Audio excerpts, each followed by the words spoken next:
What's going on, guys? It's Kyle with DTOM Knives and Gear, and as you can see in the description, this is going to be the full review of the Sean O'Connell Custom LBXL. What is that you say? That's this bad boy. Oh, guys, this is my first custom knife as far as being a folder. And if you've been following the channel, whatever, you've seen the unboxing. And then I did kind of like a first impressions of this knife, and then kind of a story on some but a customer service work that I did, because I took this knife apart and screwed it up because not a smart guy, and actually broke one of the screws off. And so I was actually very nervous and didn't want to mess it up. And so Sean was like, hey man, send it back to me. I'll fix it. Send it back to him. He fixed it. Guess what he charged me? $0. Just shipping it back to him. Or back to me. The cost of shipping. That's what he did. So, longer story, of course, into that. It was my fuck up. But if you want to see that, definitely go check that out. Got the unboxing and that first impressions with that little story. Now we're ready to do the final review of this guy. So obviously I'm excited. It's my knife, and I am, it's my first custom. So I had high hopes about it. Like, I didn't buy this directly from Sean. I bought this from Big Bore Knife and Gear. Shout out to my brother Scott. And I first saw Sean O'Connell's work on his channel. And whenever he first got this knife, I was freaking jealous. But at that particular time, I was nowhere near at the point to buy customs. And that's been about a year ago. But I saw this, he went to sell it, and I jumped. Why did I jump like I did? Because I was, bam, I want it.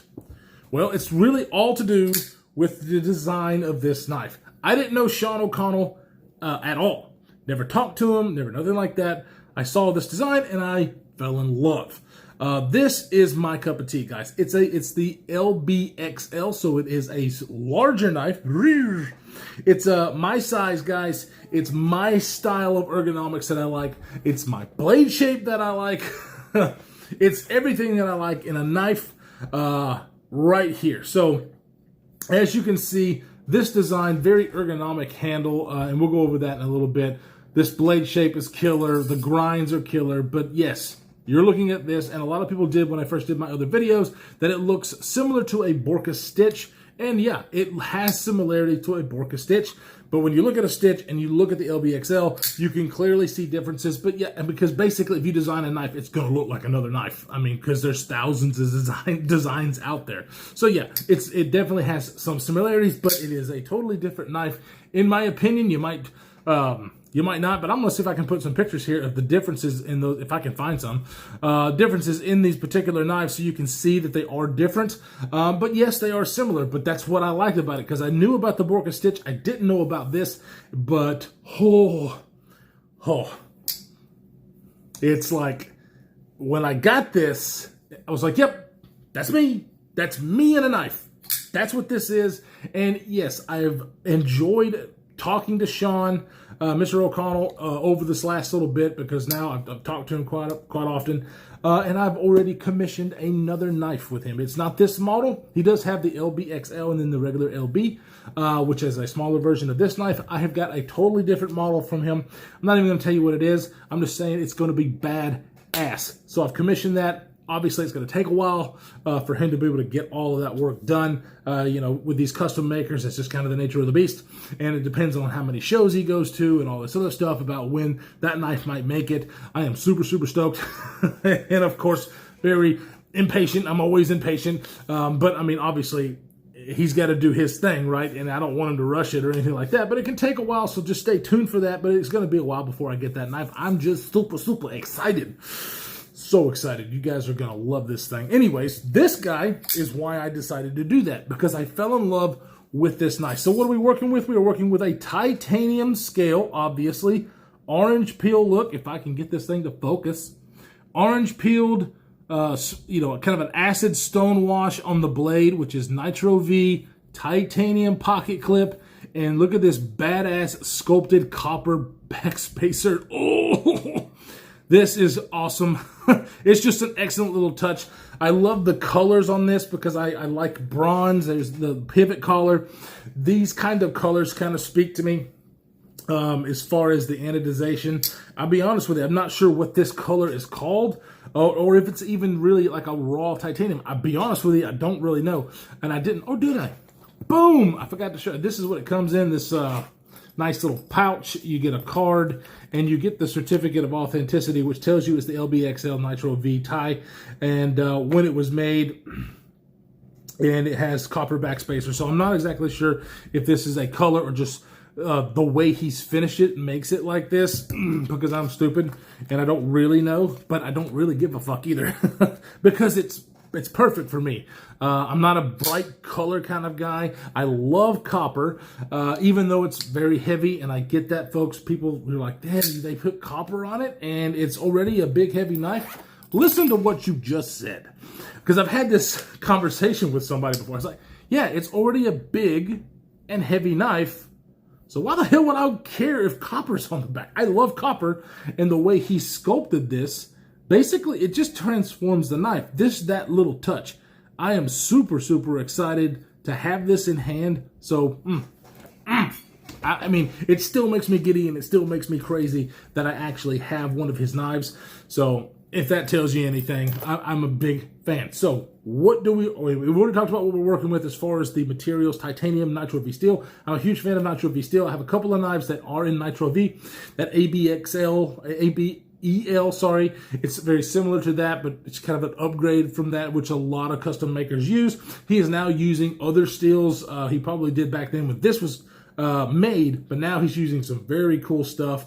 Magna Cut, which is what mine is going to be in. Oh, I can't wait. Obviously, Magna Cut, newest and greatest steel that everybody's talking about, and I really can't wait to get my hands on some. So, yeah. But, obviously, the reason I kept this in the pocket was because it's just 100% handmade, American-made badassery. Some people don't like big knives, but I can't. Come on. This design, come on. He has, like I said, he has a smaller version. I don't think anybody could give this thing shit about the design. Now, it's bigger, so how are the ergonomics for me and my big hands? Look at it. All right, so the backed up grip in this primary choil here, where my forward finger goes, wrapped up around here, even with my large size hands, plenty of room in this backed up grip. I am perfectly positioned for this little poon spoon and where the jimping is, and it is so very comfortable. One of the reasons it is so comfortable is this awesome pocket clip. Look how contoured that is. I mean, it is so rounded off that it just disappears in the hand when you're grabbing this thing. Such a great design. The pocket clip goes in and out of pocket really well. It's not going to sit, super deep carry. You've got about this much knife sticking out of your pocket. So if you're one of those who has to have deep carry, you're not going to get that with this. But I don't care about deep carry. A lot of times I prefer not to have it. If you've been here for a while, you've heard me say that, because I like to be able to grab the knife up here to pull it out of my pocket, and it just works better for me. Not to say I don't have knives in deep carry. I do, and they're good for some stuff, but I'd almost rather not have deep carry pocket clips. This is a 3D handcrafted. It's not even 3D milled. I'm just saying 3D milled. This is all hand done. That bronze color, as you can see, the hardware is also like heat anode. It's just sexy. Sexy, sexy, sexy. So, how's the action? Let's go ahead and talk about the detent. So, the detent on the whole deployment, which obviously is my thing, is excellent. Now, obviously, my industry standard, and I've said this in my last video, my industry standard for detent and action, it used to be the Koenig Arius, and it's not anymore, is the Leon Ma Field Duty, as far as the fall shut action and the detent on the open. Industry standard, absolutely one of the best knives on the market for that. This is not that, obviously. That's a high-end production knife made by Rhea. This is a handmade knife made right here in the United States of America. Oh! And so that means, like, the detent on this is freaking... Of course, I had to put my finger there and get it in the way. The detent on this is excellent. It's not, like, that kind of excellent, but it's excellent because this is nearly a 4-inch blade. So usually with a 4-inch blade, I mean, you really got to whip that thing out there. I don't have to give this thing any wrist like I did on some of my Medfords.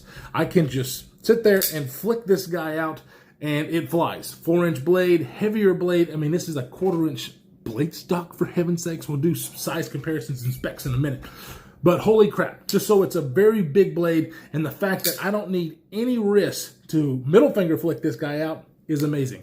Also, I mean, obviously, your thumb flick, because it's a hole, works really well. Matter of fact, it works better than some of the other ones. I'm usually not very good at the thumb flick on a hole, but I love the shape of this just pill-shaped slot here, and where my thumb goes, like right at the back, it just is intuitive to actually do it, where on something like your PM2, it just doesn't work for me. And of course, these detents on these are not very good either, but it just doesn't, I can't do it as well as a lot of people can. The thumb flick on this guy works really, really well. And then look at this, how tall that jimping is, and it kind of rounding up this way. Front flipping this thing is so much fun.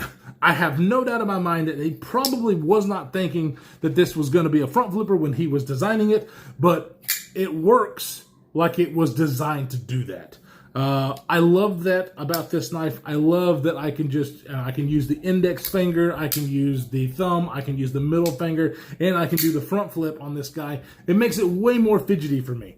And I love that about the knife. There are a couple of nitpicks that I want to go ahead and mention since we're talking about the action. So, and I've already talked to him about this, and he is actually already, this is an older knife made about a year ago, and he has already told me that he's changed some things from when he did this that he implements on his knives. One thing that he has done is he's made the diameter of the detent ball a little smaller. So, but the action is still the same as far as the flick.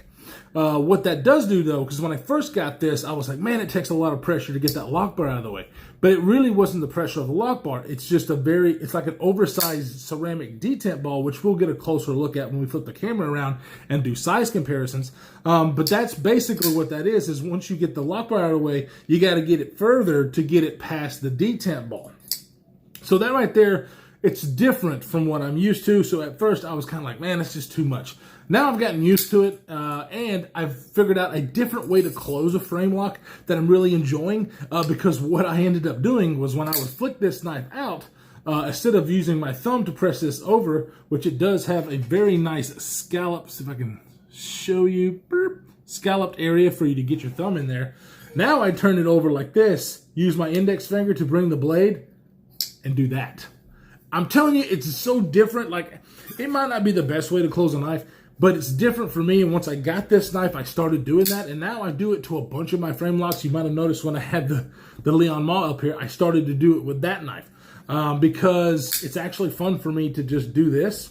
And it helps with, because it's so far to do that. Like I said, he's made a change on that design. It's not as comfortable as other knives, okay? But I don't really expect it to be all this hand work. I mean, you can't ask for the precision machining that you get from a CNC when it's all hand done. It just doesn't happen. Being in manufacturing, I can tell you. But the lockup, absolutely no stick. I mean, nothing. Just moves right out of the way, and that's what I was saying. Like, I thought it was the lock bar pressure, but it's not. It's just the detent ball, which we'll take a closer look at in a minute. You've got one other thing. Really, the only two things that I can kind of nitpick on is that which he's already fixed, and this is basically the design of the knife. So you see how far that blade is encapsulated into these handles, which I love, by the way, because I love the width. Feels my hand out really good, but you can see that blade. So if you were to press your finger down and slide across this thing, yes, your finger will touch the blade. That happens on quite a few knives, and I know a lot of reviewers have mentioned that, how it's, kind of a bad thing. And that's the only reason I'm saying it now is because people want to know that. But I've carried this thing a lot, and I have never cut myself or even come close I mean, when you're looking at this and you want to, if you're pressing your finger in there and go like this, you'll cut yourself. That's just all there is to it. But in regular use, you know, whenever your hand's going past your pocket and all that stuff, it's not going to do that. And I usually don't carry anything in my pocket except for my primary knife anyway, so I really don't have a chance of it happening. But if you do carry other stuff in your pocket, whenever your hand's in there, the pocket clip moves the knife, as you can see, straight down. It moves the knife out of the way where your hand can actually get back here, and it's not really a problem. But it is close. I mean, if you get this out of the box or out of the pouch and you see this, I don't want you to be surprised. Yes, it's very, very close. It's encapsulating this whole huge, very wide blade. I don't think I actually, when I was doing specs, which we'll do in a minute, I didn't write down the actual widest point of this blade. So it's 2 inches, for heaven's sake. So it's a very wide blade, and it's got to go in this handle, and it does a perfect job of going into this handle with, and you know, the actual hole deployment, the swedge, all this big thickness. I like that. Some people, if you're minimalist, you're not going to like it because it's a big, heavy knife. I get it. But like I said, he makes a smaller version of this. So if you like this design, hit him up on Instagram. All that stuff will be down below to check out the smaller version, because this design seriously is just one of the best that I've ever had in my hand. I absolutely love cutting with this thing. I absolutely love holding this thing. I absolutely love playing with this thing. And that's why I bought another one of his customs. That's why I've commissioned another one, because he's such a great guy, very helpful. And I haven't seen a lot of his stuff, you know, out there as far as the YouTube community. So I wanted to really do another video of this. Well, I met a gentleman at Blade Show. Shout out to my brother Sean. He was my smoking buddy out there in Blade Show. And so we got to talking a lot, and me and him, I told him that about Sean O'Connell. He's commissioned a knife with Sean O'Connell, and he's really excited about it. So I'm really happy that I'm able to get Sean's name out there even more than it already is, to get people aware. He makes 100% handmade custom, well, I mean, like I said, except for the water jet part, handmade custom knives, and his prices are great compared to other ones. He does excellent work. Just wait, you'll see the other one coming. But, you know, we're talking about a big, heavy, 1/4 inch thick blade. All right, Kyle, it's too thick. It's not going to cut. It's not going to cut like a TRM Atom or a bug out. No. But with this excellent grind that you see here, this is a hollow grind. You know, the acid stone wash, you can kind of see, but if it had the grind lines, you can see it a little bit better. Let's see if we can do this. See that nice little hollow grind? Yeah, 16 thousandths behind the edge. So what does that translate to? Well, let's see how it cuts cardboard. Oh, it cuts cardboard. Cuts cardboard very well. What does it do? Sorry, get all this stuff out of the way. What does it do with the paracord? Well, let's just see. Like it's not there. What about the tough stuff?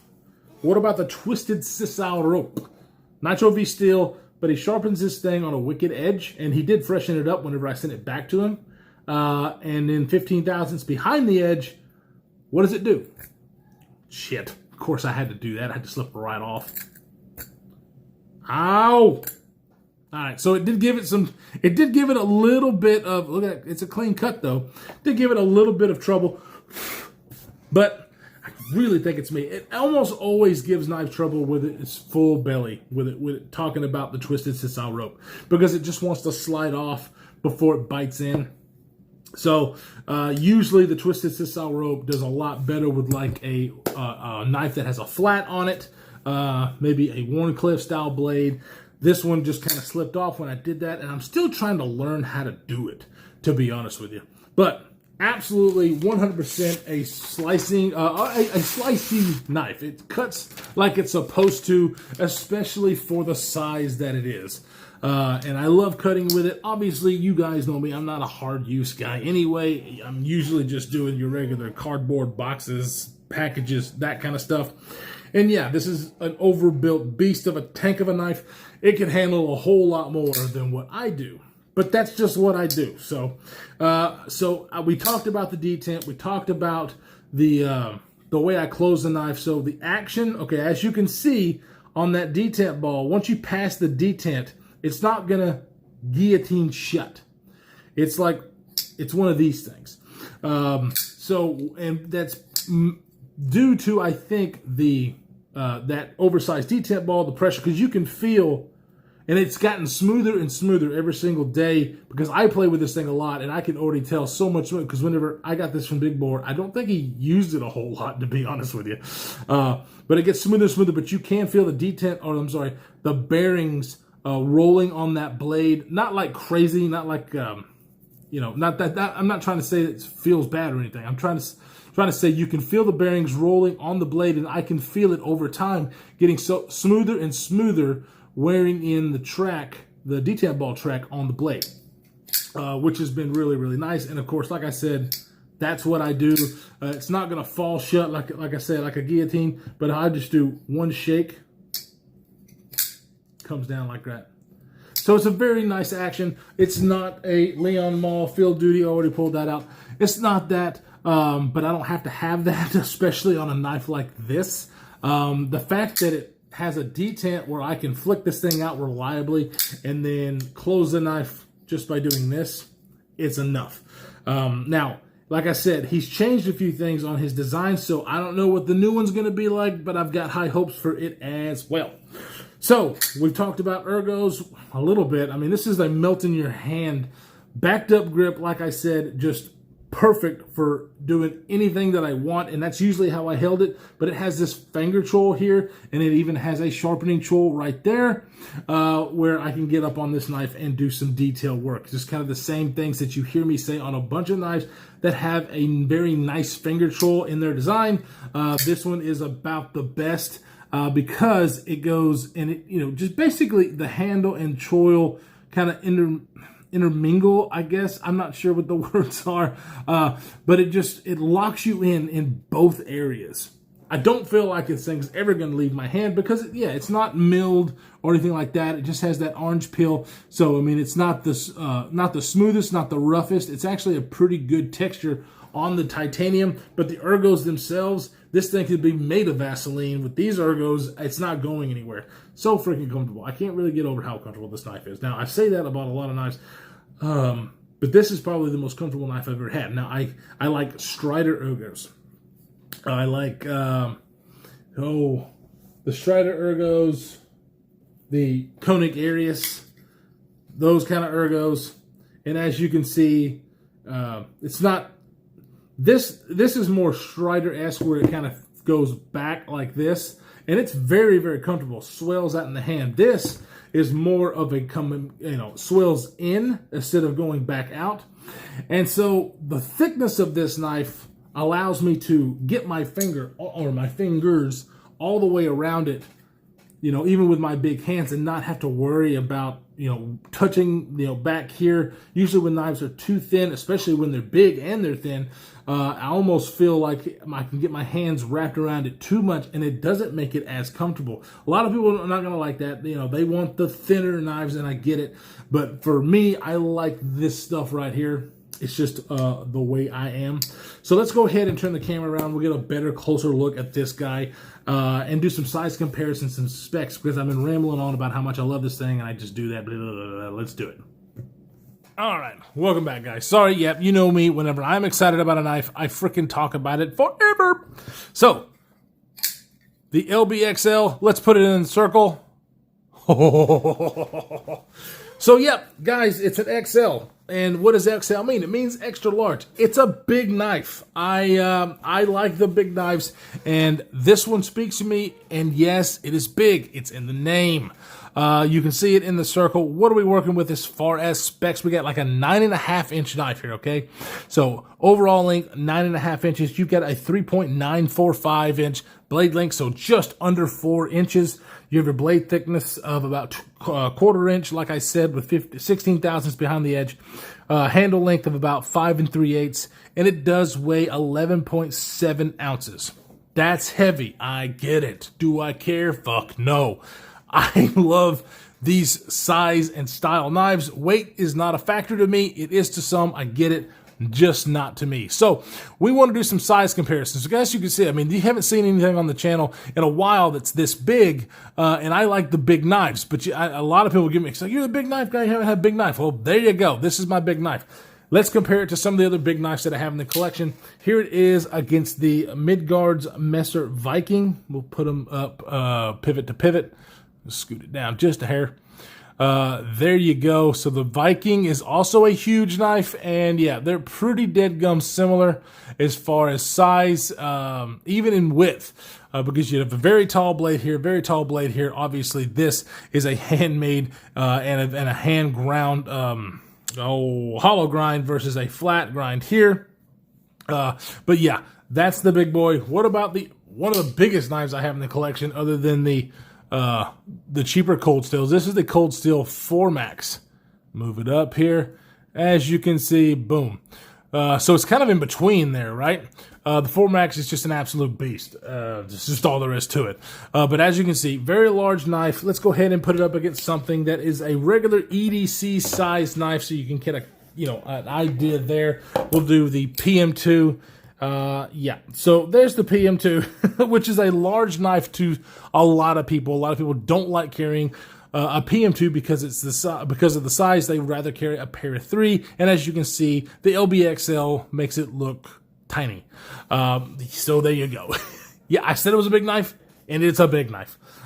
So let's get a closer look, okay? Let's do a closer look at this beautifully acid stonewash blade.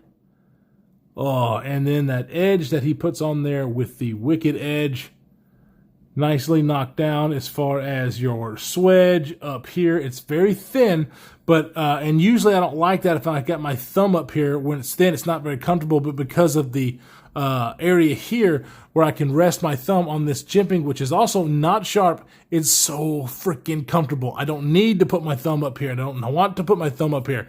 It's right there in the poon spoon.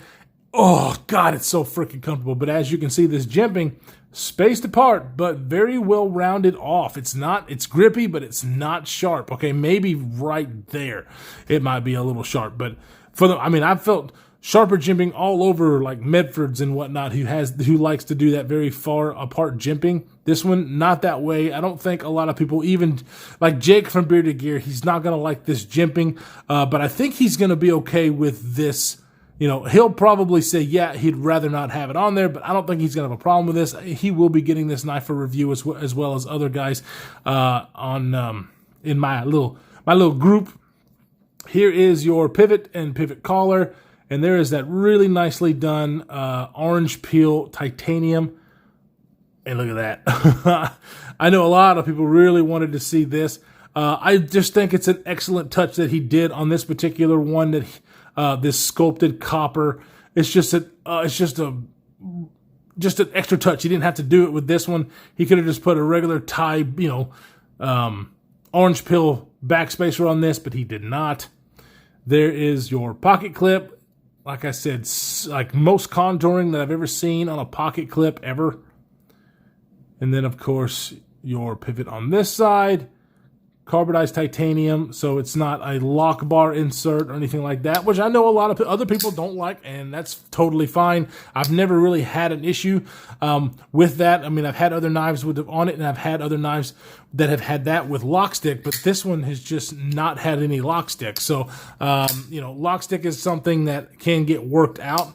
This one in particular has never had it since I've got it, but I am the second owner. So, did it have any when it first came out? Maybe, but it doesn't now. So I don't give a shit. Oh, just look at this beautiful, beautiful piece. Guys, I really can't wait for you to see what I've commissioned from him since then. Oh my gosh, I just kind of want to tell you all about it, but I'm going to wait until I get the knife. It's just going to be sexy, beautiful, and probably the favorite knife ever in my collection, and it should be, because it's a handmade custom knife such as this. And I never thought in a million years, guys, that I would actually get to this stage, a handmade custom knife. But once you go down the rabbit hole and, you start getting into more and more things. And so am I going to be a custom knife guy from here on out and buy tons of them? Probably not. But I am buying 2 from Sean O'Connell. So that ought to tell you something. You know, I've handled a few custom knives on the channel, mainly because of Scott Big Bore Knife and Gear. And I'm just super stoked to be his friend and have the opportunity to get this, and then also have the opportunity to really get to know Sean O'Connell. The guy is just awesome. The guy is an excellent maker and designer. And I really can't wait for all of you guys to check out his Instagram page and look at his models. You know, he does some really beautiful out there wild stuff. This is more subdued, which is my kind of thing. You know, because he does, you know, a lot of Damascus blades and all that really pretty stuff. That's just not me. This is more me. And even though this is a very pretty knife, but it's also a very hard use knife. I mean, this thing I could take out and beat on and not really have to worry about it. Am I going to do that? No, because you guys know me. But anyways, guys, I really appreciate you stopping by and checking. Hey, I forgot to do the detent ball. I wanted to show you that detent ball. If I can get it to focus. Look how big that thing is. That is the detent ball, and that's what he said. He is, you know, shrinking down the diameter to make it a little easier to get that over the lock bar. And then there you go. Here is that color base titanium on the inside. Is not milled out. But as you can see there, get you a better look at that backspacer, which is one of my favorite parts of this knife too. So anyways, guys, sorry, rambling on like I always do when I'm very excited about a knife. But this thing has just really impressed me, and I love it. I really can't hardly keep it out of the pocket for a couple of reasons. Obviously, the ergonomics, the look, but then also to have just a something handmade to carry with me all day is really, really exciting to me. You guys in the community will probably understand that. And some of you will not, but it really is a big deal to me that this is made by a man out in California in the great state, or the great country of the United States. I almost said the great state of California, and that was, I almost threw up in my mouth. You guys know I love you from California, just your politics. Oy. Anyways, guys, I'm rambling on again. I love you all. Stay safe in this crazy world that we are living in, and we will see you in the next one.